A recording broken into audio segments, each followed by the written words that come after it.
Hi, everybody. Good to see you today. If you're getting older or have parents who are getting older, the oldish is the place to be. Let's face it, everybody's aging, and everybody ages a little bit differently than everybody else. I'm aging. My name is Karen Brown. I'm the publisher and editor of The Oldish, and I created The Oldish as a place for us all to chat about aging and to learn about it. My specialty is fallen injury prevention and aging in place, so that is a prime focus for me. Of course, there are many other aspects to aging, and we bring in all the experts to talk to you about it, and we talk about those in our articles, which can be found every day at theoldish.com. So, on Facebook, share us with your friends, like us on Facebook, and join us every Wednesday at 12 noon, where we talk about issues related to aging. And today, we're going to talk about taking action on aging in place. That is a prime focus of ours for this year, so we're going to just kind of kick that off by talking about it a little bit. You know, I have often talked about aging in place, and as it is a prime focus for us this year, we've got a number of things going on. We have created a partnership that I'm so excited to talk to you about with MS2 Productions, and that partnership project is called Real Life Renos. It was kicked off earlier this week, and I'm dying to tell you a little bit more about it. I'm also writing a book on an ebook on aging in place. We did a poll on our Facebook page and gave our readers a chance to choose between a couple of topics. Aging in place just narrowly edged out the competition topic, so we're probably going to end up writing about that too because it was so close. But for now, the ebook on aging in place, sorry, my papers are slipping all over here. My ebook on aging in place is the one I'm working on, and I work on it every day. I'm so excited to talk to you about it. We also have just started a Facebook group from our Facebook page called The Oldish, and the group is called, you guessed it, the Aging in Place group. Of course. So we'll talk a little bit more about that. Aging in place is a really big deal, and it's one that everybody needs to start thinking about sooner rather than later. I know I'm thinking about it. It's on the horizon, and the horizon gets a little closer with each passing year. So there are lots of things to be considered. It's the whole aging in place piece, aging in general, indeed, is a piece that has a lot of moving parts. And the decisions you make are based on the information you have at the time. Things happen, we know that. People get cancer, there are car crashes, events happen within a family that change things in a heartbeat. All of these things are things that you cannot control. There are a lot of things you can control, and that's what we talk about here to a large extent. As you have heard me talk about before, we all have this window of opportunity. The window of opportunity closes as soon as something happens that diminishes your independence. So as soon as some event happens that means that other people start making decisions for you, that's when it really starts to hit the fan, as it were. However, there are a lot of decisions that you can make within this window of opportunity that will prolong the closing of that window. And for some people, that window simply never closes. That's the truth. For other people, it closes sooner. You can have a big impact on this, though. And one of the biggest things you can do to be proactive is look at your own risk for falls. Falls are something that can change your world in a heartbeat. And you need to very actively and proactively make sure that you do everything you can to prevent that devastating fall from happening. Now, the biggest reason for falls has been determined by many studies to be medication. The medications that you are on matter in terms of your fall risk. If you haven't already made a medication checklist, you should do that. You should have a list of your medications, the name of them, what dosage they are, how often you take them, and you should have that with you at all times. Now, if you don't have a medication checklist, we have one for you at theoldish.com. It's in the toolkit, so you need to create an account. The account is free. Go to the toolkit, you can download, or you can just do it online and then email that list to your doctor, to an adult child who perhaps has responsibility for you just for safekeeping. You know, that contact person that will be called if you're ever taken to the hospital. They perhaps should have a list of that that medication list. You should have a copy of it in your purse or wallet at all times. Medications really matter. We know that 50% of the falls that require hospitalization happen in the home. 50%, that's a pretty big number. And I'm going to tell you that's something you can impact very positively. Of that 50% that happen in the home, 70% of those happen in the bathroom. Kind of a dangerous place to be. Again, there are things you can do. You need to get your home in shape, and we're going to help. You need to exercise every day. The recommendation is 150 minutes a week. That's not so much every day. You can do that. Eat a proper diet. Be socially engaged. Exercise, eat a proper diet, and be socially engaged. You can do this. Absolutely, you can do this. One of the things that disturbs me a great deal is the fact that we hear, so we know it's true, that a lot of people who fall don't report the fall. Why don't they report it? They're afraid that their adult children are going to swoop in and put them in a facility for their own safety. I'm not going to deny that that happens. What I'm going to tell you is that you need to have some backbone and be proactive yourself about your own health and have the strength to report the fall with a view to finding out how to prevent the next one. There are a lot of causes that can be determined just from examining it. Now, there is a new team that is operating as a bit of a trial in the Niagara region. That's in Ontario, Canada, for our viewers and readers who are in the States and Australia and the UK. That's in Ontario. The team is comprised of an EMS worker and an occupational therapist. Now, whenever there is a call for a fall in that community, this dashing duo goes out to the home. So the EMS worker is there in case there are injuries that need tending to. The OT is there to determine what caused the fall and see if something can be mitigated to prevent another one. And in the example that I saw shown, there was an older woman who walked with a walker around her home, and she engaged the brakes and reached for a cell phone. In that reaching action, she fell. Now, what happened, as it turns out, is that the brake on her walker was not functioning properly. So the OT fixed it so that it would actually engage and act as a brake, and on she went. She was still able to live in her home, and hopefully that next fall is prevented. So you see, there are sometimes little things. It's maintenance.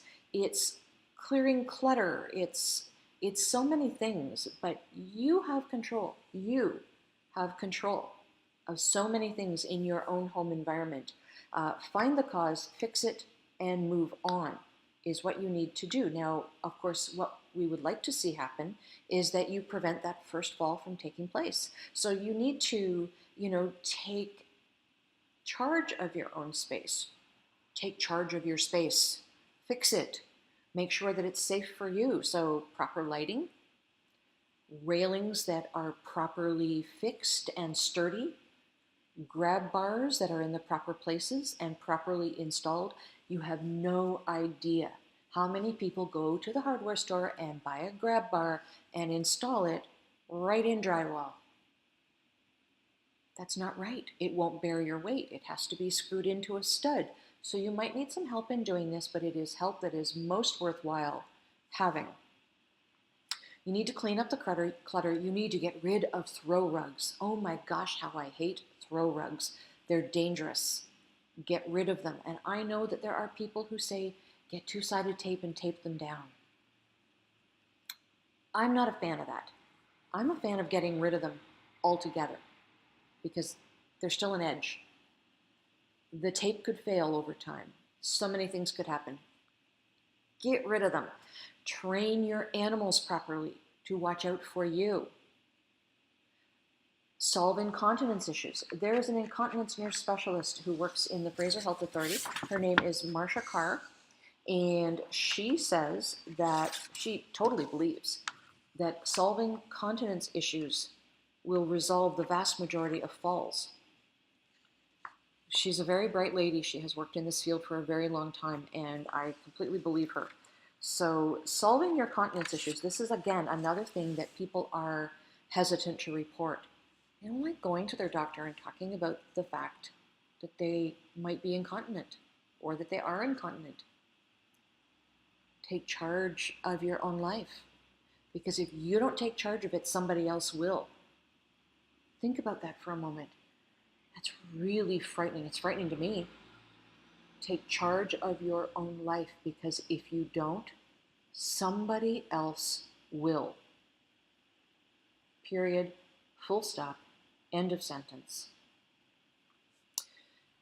If you are looking at potentially renovating your home, I've got a ton of ideas for you. This ebook that I'm writing, oh, I'm so excited about it. I am so excited. Every time I sit down to write another section in it, I get so excited. And as I'm writing it, I've got little adjustments that you can make to make the space better, ideas that you can make, small adjustments, sometimes larger adjustments. I've also been trying to consider along the way that if you're doing a renovation to your whole house or to just that room, I've got renovation ideas for you. So there will be an idea for you no matter what you're doing. There is a community component to successful aging in place as well. The WHO, which is the World Health Organization, has an age-friendly platform that they're following. There is an age-friendly website that does Canadian cities and also one that does American cities and towns. This is for towns and cities as well. People who have gone through an age-friendly process get to register themselves on these websites and kind of pat themselves on the back because they did a good job doing it. Now, my town where I live has been talking about an age-friendly component for a couple of years. Talk is cheap. There hasn't been action. You know, do I talk to my members of council about it? Sure. Here's where they've gotten to. After a year, they want me to sit on this committee, and I'm happy to do that if they're going to actively engage and be prepared to follow through with some of this stuff. They late last fall put out an application where you could apply to sit on this committee. Nothing's happened. Nothing has happened. We will see. In terms of the larger spectrum, the larger government, federal governments, there are organizations that are there to serve seniors. In Canada, it's CARP, the Canadian Association of Retired Persons. In the States, it's AARP, the American Association of Retired Persons. Part of their job is to advocate for issues that impact seniors. You can join them even by just having your subscription. You will help them in their fight for various platforms that they're working with, and I encourage you to do that. If there is a particular platform that you want to work on yourself, you can do that. We talked to you a week or two ago about Lillian's Law in Canada. This is a group that has started down in Newfoundland, and it's a law that is hopefully, if it's brought in or seriously considered, going to deal with the staff to resident ratio in long-term care facilities. That is their primary goal. They have some other goals as well. They would like to see Lillian's Law brought in right across Canada. If that's something that interests you, they have a Facebook group. So there are all kinds of things that you can do. So as I mentioned earlier, Aging in Place is a specialty of mine, and we have established a group that, to no one's surprise, is called the Aging in Place group. It is found from our Facebook page. If you go up to the top of our Facebook page, just under the cover photo, there's a little button that says Join Group. Hit that, and that will request membership to the group. Now, here's what I don't want. I don't want lurkers. I don't want people who are just going to lurk about and look at other people discussing their problems. I want people who are going to be proactively engaged in this whole thing. We're going to talk about problems and solutions. At some point sooner than later, you're going to meet my partner in Real Life Rentals, Melissa. Hopefully we'll give you a sneak peek of our work as we move it forward. We'll have watch parties, and I'll be looking for volunteers to review the ebook when I get it to a draft that I'm happy with. Definitely want your input before we put it out there for the general public. And yes, it will be a paid book. It is. It's going to be a paid book, and how much it's going to cost, I don't know yet. It depends on how much information I cram in there and what people who know better than I will value it at. So we'll wait for that. For some people, Facebook groups are a numbers game.